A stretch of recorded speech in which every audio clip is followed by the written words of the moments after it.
What up, my awesome viewers? It is the Note 9, the pinnacle of the Note lineup, if some might say, because this is the last Note phone that is actually zero compromise. You have the good old headphone jack that people love.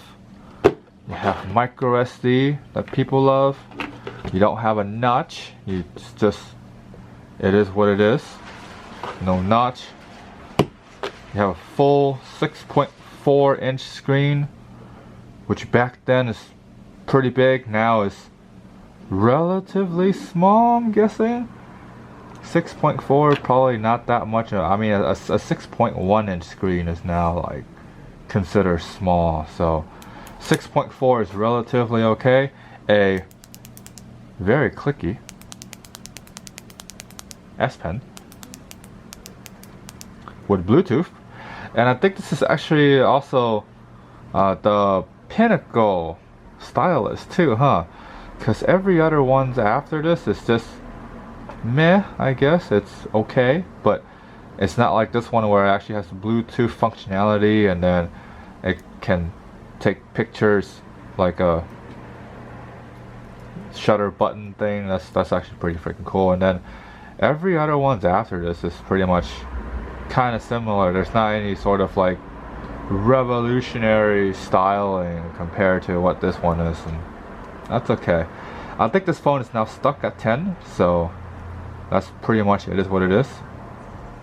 So, oh well. I think Android 10 is pretty much where this thing ends. So I think so, unless there is another major update, but I don't think so. There's only like security patches, and that's pretty much it. And this is the Exynos version, so this is not even the more powerful Snapdragon one. This is the wimpy Exynos one, according to what people are saying. And yeah, it's actually not that bad. I mean, I've been using this phone ever since it came out. I think so. Well, I did not get it first when it first came out. I get it like months after it came out, like 3 or 4 months when it went down to like $700, and then that's when I got it.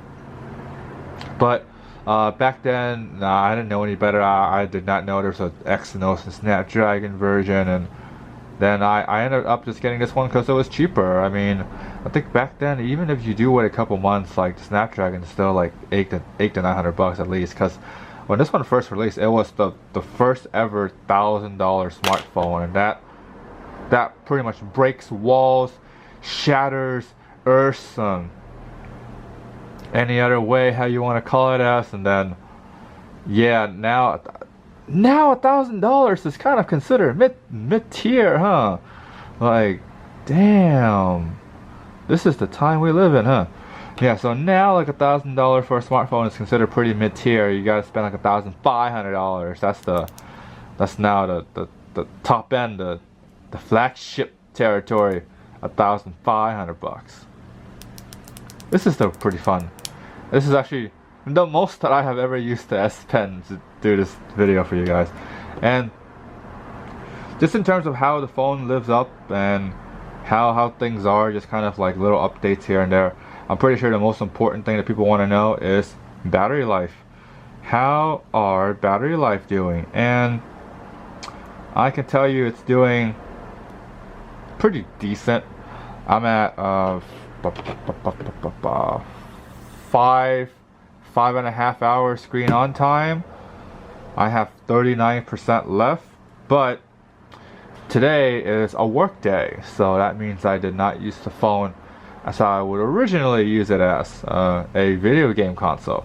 I use it more as a MP3 player during work days when I just listen to music and then work basically. And then yeah, so I do a little bit of gaming during a work day, a little bit of dating apps, a little bit of banking and all that good stuff.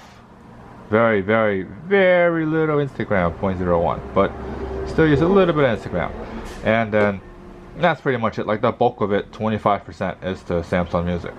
So yeah, I would say on a given weekend when I go about doing stuff and playing a lot of games, I would say I get 39% at around 4 hours of screen on time. Yeah. 3 hour 50 minutes, 4 hour screen on time, 4 hour 40% charge, which honestly isn't that bad, because there are people that have this Exynos version and only have 3 hours of screen on time before their phone dies as in 0%. So having like 4 to 5 hours of screen on time on an Exynos version is considered a miracle. So this is basically a miracle of a phone. It's not bad. Then in terms of like actual camera work, it's like pretty okay. It's not like the best in terms of cameras. It's not the worst in terms of cameras.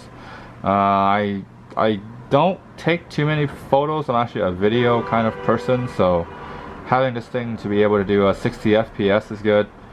But you know, you don't have any of the like super steady or superior zoom and things like that. This is the selfie camera. It's pretty okay too. It's not like the best, not like the worst.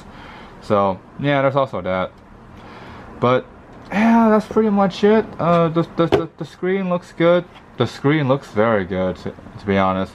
The only thing that's really wrong with it are the tempered glass itself. It's kind of cracked, but that's the tempered glass and not the actual screen itself. So if you have a Note 9 or if you plan on getting a Note 9, I would say go get a tempered glass. That's probably like the #1 thing to do.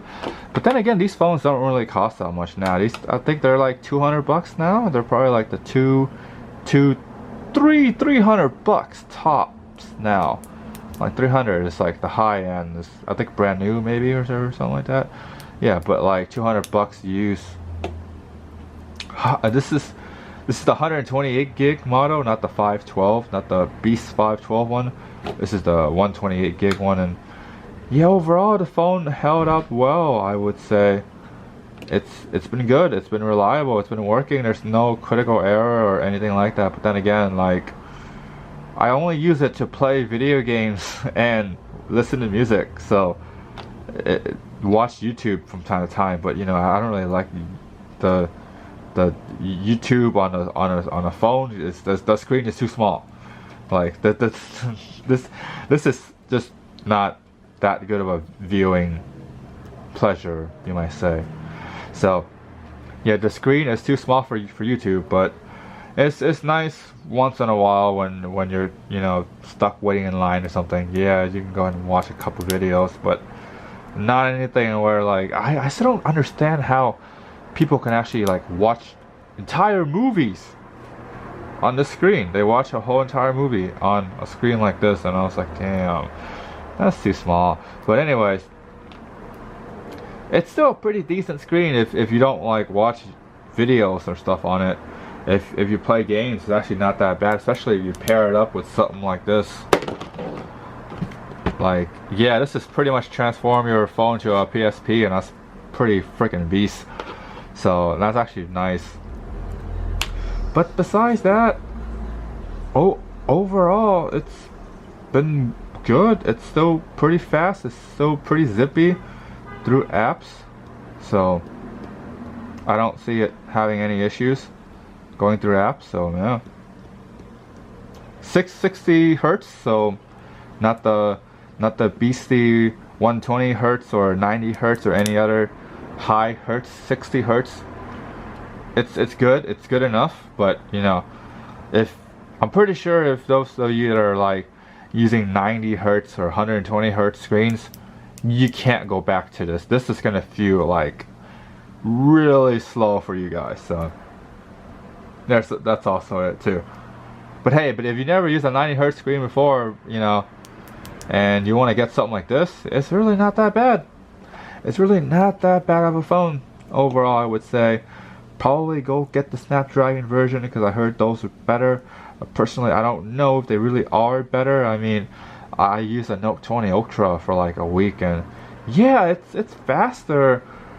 It has a nice screen. I think that one has 120 hertz full HD, so it's a nice screen. It's a fast phone, but it's not like it's not worth it. For me to jump from a Note 9 to a Note 20 Ultra, I feel like it's not that much of a difference. I feel like my life doesn't really change. So, unless I have something when my life really does change, then yeah, I'll go for it. But for now, life doesn't really change if I move up to another candy bar smartphone. Alright, well anyways, you guys like the video, like, subscribe, the bell, comment, thumbs up, more content, support me on Locals if you want to view some cutthroat content. I also have a companion channel that doesn't do tech, so anything but tech is the companion channel. And yeah, that's pretty much it. You guys stay awesome.